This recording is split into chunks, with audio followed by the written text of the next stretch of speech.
Les amis, je crée mon premier manga. Alors, je suis vraiment trop content parce que, vous savez, il y a tellement de personnes, tellement d'illustrateurs, tellement de créatifs qui veulent créer une histoire, qui veulent créer un livre, un roman, un manga, une bande dessinée, un roman graphique, peu importe, un film d'animation. Et en fait, on ne passe pas à l'action, on ne le fait pas parce qu'on a une image qui est tellement parfaite, tellement stylée de ce qu'on veut faire. Et on sait très bien que si on commence là, dans l'heure ou dans la minute, ce ne sera pas aussi stylé. Et en fait, on a cette vision qui est incroyable. Limite, notre film, on le voit déjà dans le cinéma ou bien notre manga, on le voit déjà dans les rayons. Et quand faut commencer à faire les, tu sais, les vieux trucs, les gribouillis, les tests, les idées, en fait, c'est tellement éloigné de notre vision qu'on se dit, bon, vas-y, non, je ne peux pas le faire. C'est pas comme ça que je veux que ce soit. Mais en fait, c'est exactement ce qu'il faut faire pour atteindre le futur, c'est-à-dire le produit fini. C'est exactement ce qu'il faut faire. C'est faut commencer par ça. C'est comme si c'est la porte. C'est la porte qui t'emmène vers ce que tu as visualisé. Mais souvent, on se dit non, non, mais c'est pas comme ça. Dans ma tête, c'est pas comme ça. Il faut directement que j'aille vers le produit fini. Non, bro, il y a un processus. Il y a toujours un processus. Dans toute chose, il y a un processus. Et là, le processus, c'est putain, commencer par faire les chara-design, commencer par faire les premières ébauches. Et là, je vais vous montrer tout le processus de création de mon premier manga. Je précise, hein, je dis manga, j'aurais pu dire bande dessinée, mais pour moi, là, ce que j'appelle manga, ça va être à la fois le format. Donc, on verra quel format j'utilise. Moi, j'ai une petite idée, vous allez voir. Je pense que je vais partir sur un format légèrement plus grand que ce qu'ils font au Japon. Mais je vais l'appeler manga et pas juste bande dessinée, type bande dessinée franco-belge, parce que l'essence de ce que je veux raconter, ça vient vraiment du shonen, du manga. C'est l'inspiration que j'ai eue. Je ne suis pas un énorme consommateur de manga, mais je regarde quand même beaucoup. Donc, je ne suis pas un otaku qui a une librairie chez lui, une librairie de 3000 BD ou 3000 mangas plutôt. Mais vraiment, j'en ai quand même pas mal consommé et je connais les codes et je sais que ce que je veux produire, l'essence, ça vient de l'Asie, ça vient du Japon et c'est le manga. Donc, c'est parti, je vous montre tout mon processus de création. Let's go! Ok, là, on est dans mon studio.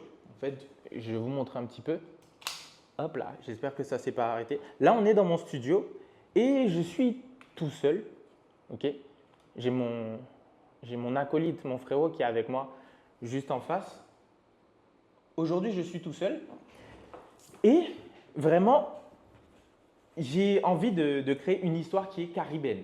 Pourquoi le dessin caribéen? Pourquoi un manga caribéen? Parce que je me suis rendu compte, si vous regardez vraiment bien, on a l'Asie qui nous propose les mangas, les animes depuis des dizaines d'années. C'est magnifique, ça cartonne. Ils ont un marché parallèle des figurines. Les figurines, ça rapporte énormément. Ça fait vivre. Ça permet de prolonger l'expérience, d'accord, qui est donnée à la base par le manga. Et les animes aussi, ça vient rajouter une couche. Et c'est une énorme économie au Japon. Et en Asie, après, il y a les manhwas, tout ce qui est coréen. Voilà. On a parallèlement le marché américain avec les comics depuis les années 1900. Bon, ça a beaucoup évolué. Au début, c'était des petites images rigolotes, des petites bandes dessinées qui font rigoler. Et après, c'est devenu quelque chose de plus solide avec les Superman, les Batman et après les Avengers, les Spider-Man et toute la clique qu'on aime bien. Les comics, c'est un marché qui est énorme. Ça s'est étendu. En plus, Disney qui a racheté Marvel, ça s'est étendu, c'est devenu un truc de fou malade. C'est-à-dire qu'au début, tu as des bandes dessinées et ensuite, tu as des films en 4K Full HD avec des VFX, toute une industrie des acteurs qui sont payés des millions, des producteurs qui soulèvent des milliards.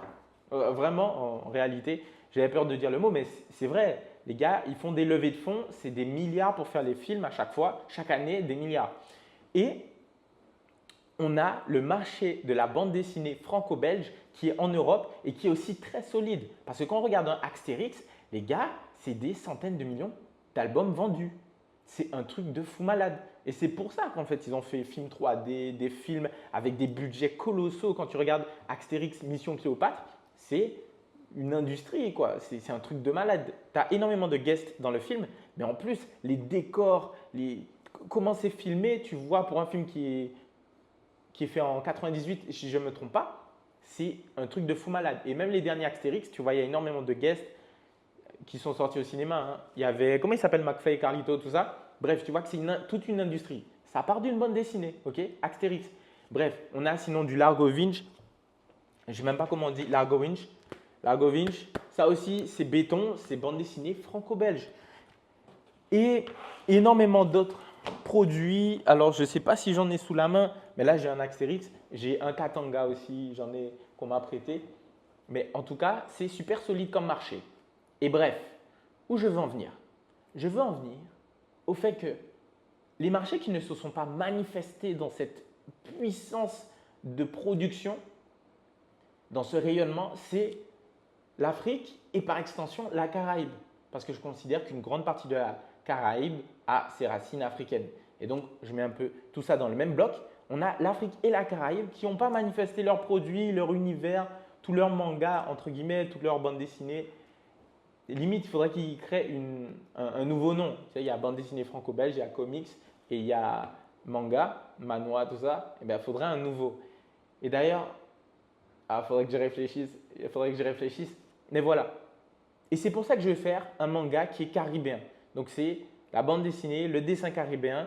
Il faut trouver un nom, il faut trouver un terme. Mais en tout cas, c'est une bande dessinée, c'est un manga qui évolue dans un univers caribéen avec les décors caribéens, avec les faciès, les types de morphologie caribéenne et avec les accessoires caribéens, le langage, les décors, etc., etc. Et aussi le scénario qui va évoluer. On va voir qu'il y aura énormément de choses qui seront issues de la culture caribéenne. Et en fait, c'est vraiment quelque chose que je veux créer avec vous. Donc, vous allez suivre tout le processus. Let's go. Là, je donne un maximum de matière pour que vous puissiez comprendre le projet. De toute façon, je vais à chaque fois reparler des étapes. Mais on est parti, bro. On est parti. Il faut savoir que j'ai déjà taffé sur mes personnages. J'ai déjà imaginé un petit peu ce qui va se passer. Et encore une fois, comme je le répète, j'ai voulu éviter de rentrer dans un « je suis dans la réflexion, je suis dans la réflexion » et finalement, je ne dessine pas. Donc, j'ai fait un truc qui est totalement étrange. C'est que je dessine plus que je ne réfléchis. Ah ouais, c'est-à-dire mon histoire, je dessine et je la pense en même temps quasiment.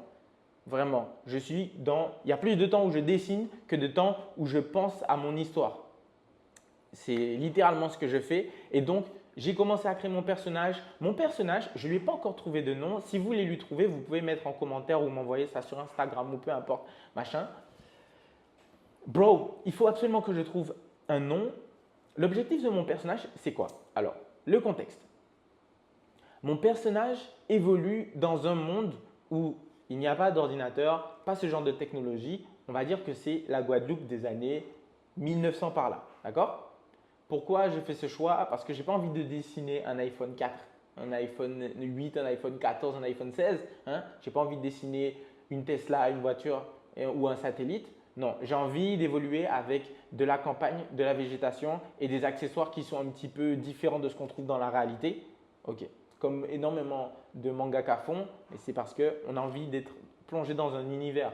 C'est pour ça d'ailleurs que les trucs comme le Hobbit, Harry Potter, ça fonctionne de fou. Harry Potter, il n'y a pas de téléphone portable quand il est à Poudlard, tu vois. En tout cas, voilà. Et mon personnage, il évolue dans ce monde-là et son objectif, c'est de, entre guillemets, rétablir l'ordre et de combattre les méchants. Bon, c'est assez classique, vous allez me dire, mais on va détailler ça. Mon personnage, dans son enfance, il va se faire énormément maltraiter par ses parents, sa famille. Il faudra que je trouve exactement qui. Et en réalité, il va, en grandissant, décider d'être totalement hermétique à toute forme de violence gratuite ou de maltraitance physique, d'accord? Ou même psychologique, on verra. Et il va s'inspirer pour devenir plus fort parce qu'il en aura eu marre de cette éducation, de cette maltraitance qu'il aura vécue pendant son enfance. Il va décider de devenir beaucoup plus fort, de s'entraîner et n'ayant pas de quoi acheter des armes, se procurer des armes, il va décider de récupérer tous les ustensiles qu'on utilisait pour le maltraiter, pour le battre. Il va utiliser tous ces ustensiles en guise d'arme, d'accord? Donc c'est un petit peu dans l'esprit shonen. Moi, à l'origine, j'ai juste un personnage. Je me suis dit, ah ouais, putain, j'ai envie qu'il y ait un peu des combats dans mon histoire. Donc, je vais faire en sorte qu'il évolue avec des armes, voilà, un petit peu différentes qu'il a trouvées. Comme on est dans la Caraïbe, comme on est aux Antilles, il va évoluer avec la ceinture, d'accord, en guise d'arme. Il va évoluer avec des bouts de canne, ok, pour taper ses ennemis et avec tout plein de petits accessoires qu'on utilisait pour nous faire mal quand on était petit. Oh, les gars, petite parenthèse, dinguerie. Je me souviens que quand on était à la maternelle, j'avais 3 ans, hein, on avait 3 ans, 4 ans. Il y avait les tatis, on les appelait les tatis, on les appelle les tatis aux Antilles, de la maternelle qui devaient nous garder. Et après le repas, on avait toujours un moment où on faisait la sieste après la cantine. Et frérot, les tatis, quand tu ne dormais pas, elles te donnaient un coup avec une branche de goyavier ou un autre arbre qu'elle prenait devant la classe. Et elle te tapait les jambes. Et bro, ça faisait super mal. Ça faisait super mal. Quand les petits ne dormaient pas ou quand ils s'agitaient, elle les tapait comme ça. Comment tu veux dormir si on te frappe? Genre, dormir des ancêtres, relax, bro. Et elle nous tapait comme ça, elle nous fouettait les jambes. C'est n'importe quoi. Bref, en tout cas, j'ai vraiment remarqué qu'il y a toute une culture du fouet aux Antilles. Hein, ça remonte au temps de la colonisation, hein, Yovoda, comme on dit. Mais en tout cas, voilà, je récupère tous ces éléments et je fais un héros qui évolue avec ces armes-là. Qu'est-ce qui va se passer? Mon héros, à l'origine, il va simplement dans son quotidien décider de faire justice lui-même pour toutes les personnes qui sont maltraitées, les femmes battues, les enfants battus, toutes les personnes qui sont dans ce genre de situation. Il va décider de les aider. Mais à l'origine, il va les aider avec des petits plans un petit peu basiques, un petit peu foireux. C'est genre, il apprend que ce monsieur-là bat sa femme, vas-y, on va aller lui mettre une petite correction. Et il évolue avec sa clique d'amis, donc ils sont 3 pour l'instant. Je n'ai pas encore de nom. Et ils font des petites missions comme ça. Et un jour, il va tomber sur un personnage qui, encore une fois, maltraite des jeunes. En fait, il les recueille et il fait une sorte de petit orphelinat, mais c'est un fake orphelinat. En fait, il utilise les jeunes pour travailler pour lui.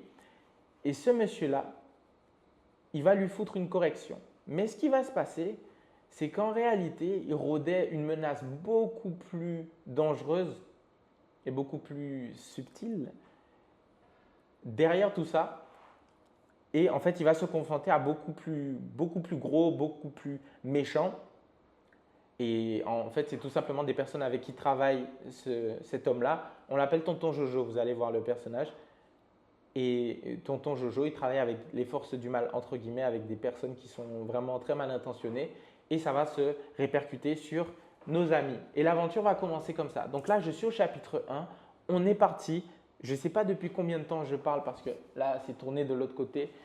Wakonet, c'est comme ça que ça se passe, c'est mal. Je ne peux pas voir derrière la caméra. Donc, on est parti. On pense le chara design. Let's go. Ok, alors là, sur la première planche de ma bande dessinée, j'ai voulu simplement introduire le personnage principal. D'accord? Pas besoin de faire plein de trucs de fou malade. Tu sais, j'ai vraiment commencé, je me suis posé devant la planche. De toute façon, vous voyez en même temps. Et j'ai commencé à dessiner. Je ne savais même pas exactement tout ce que j'allais mettre sur la planche. Vraiment, quand j'ai fait la première case, je me suis dit, vas-y, je le dessine de profil, le gars, vas-y. Et en fait, ça me fait une planche qui est quand même de qualité. Alors, je vous explique comment créer clairement une première planche. C'est une planche d'introduction, j'appelle ça. Alors, pour la planche d'introduction, il faut, la plupart du temps, c'est mettre, vous avez 2 possibilités. En général, vous avez 2 possibilités. Le plus souvent qu'on utilise, ok? C'est introduire le lieu, introduire l'univers. Et pour ça, on va utiliser un plan général ou un plan d'ensemble. Souvent, vous allez voir que dans les films, on commence par un plan d'ensemble de la scène, d'accord? Un plan d'ensemble du lieu, un plan d'ensemble de la maison, un plan d'ensemble de la ville. Vous pouvez même avoir un plan général de toute la ville où vraiment là, on voit, vous savez, dans les films, on voit tout New York, où on voit toute la campagne, où on voit le désert, ou peu importe où ça se passe.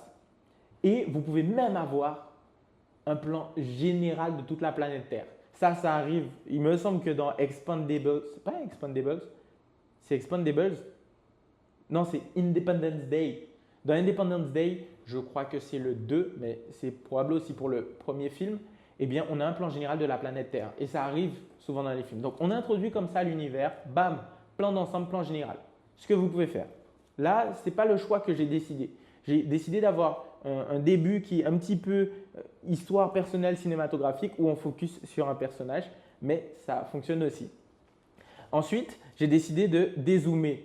Donc au début, on est vraiment avec le personnage. Vous savez, j'ai imaginé vraiment ça en mode animation à la pas Studio Ghibli, mais un petit peu les animations du style enfant loup. Avec, vous imaginez le bruit du vent et on voit le personnage en mode. Et là, mon personnage, il est dans sa tête en train de repenser au passé ou à des éléments qu'on va découvrir par la suite. Donc là, il est en train de regarder un fameux papier. Je ne sais même pas encore ce qu'il y a écrit sur le papier, mais j'écris l'histoire comme ça. Je prends les inspirations que j'ai de l'univers, peu importe frérot, je prends et je crée. J'arrête de tout le temps être dans un processus cérébral et je mets sur le papier.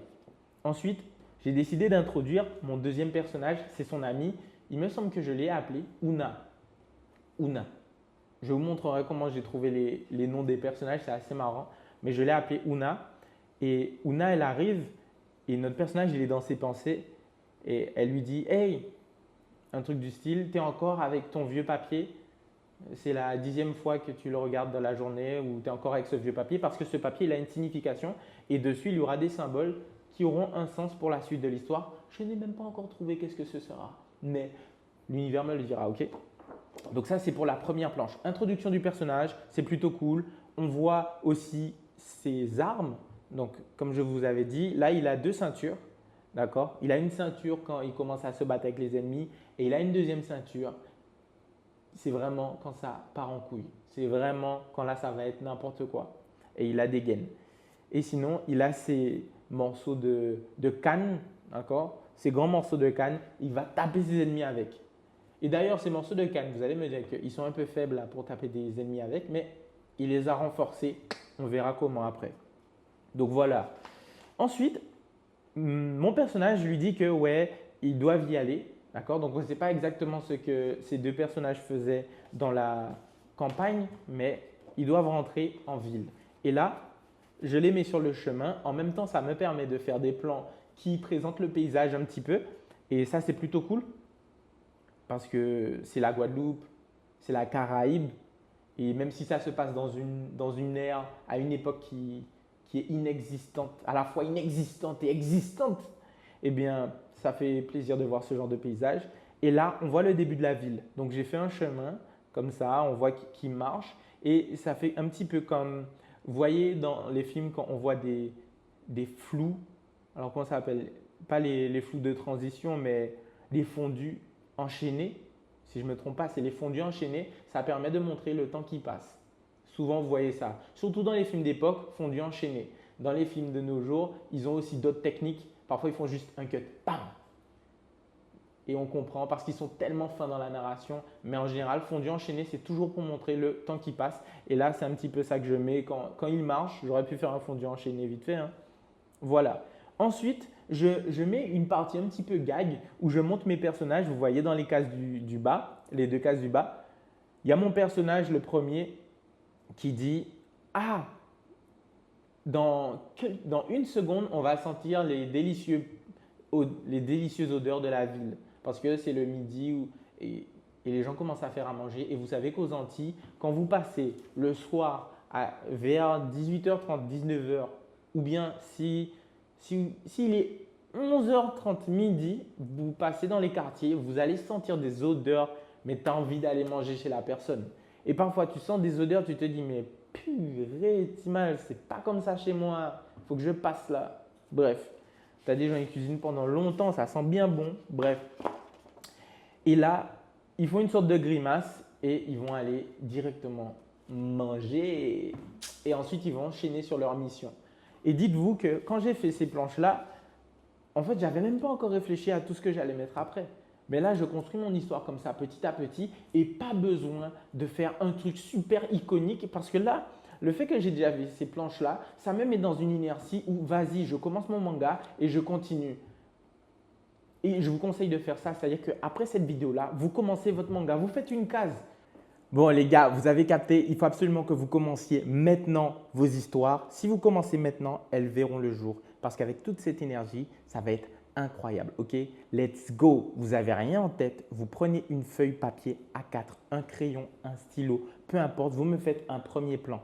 Et là, la machine est lancée. Purée, t'imagines, pas bégayer, t'imagines, ce serait lourd. Mais bon, vous avez compris le message. Let's go!